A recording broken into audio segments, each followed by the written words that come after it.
Je ne crois pas du tout que ce soit les phénomènes extérieurs, la guerre en Ukraine, qui ait provoqué ce mouvement. Dans la dernière semaine, Emmanuel Macron a changé de pied parce qu'il a eu très peur de se retrouver en effet à égalité avec Marine Le Pen et d'avoir en face de lui quelqu'un qui avait une dynamique positive.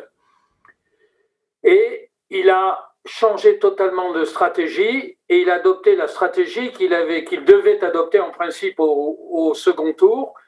Il a attaqué très violemment Marine Le Pen pour montrer qu'il y avait une véritable menace sur le second tour.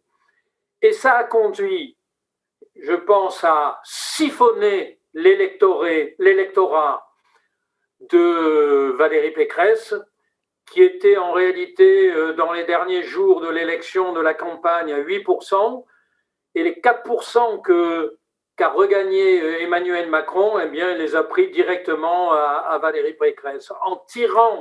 En sonnant le tocsin, en disant que Marine Le Pen pouvait l'emporter, eh bien, il a débloqué ses voix qu'il aurait en principe débloquées au second tour.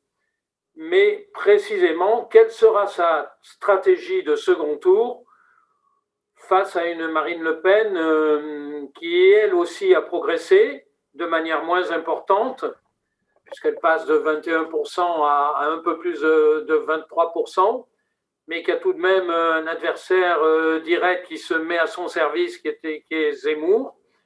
Et d'ailleurs, les premiers sondages qui sont faits après l'annonce des résultats du premier tour montre qu'on peut avoir un second tour assez serré, puisque l'IFOP donne 51-49 et Ipsos 54-46.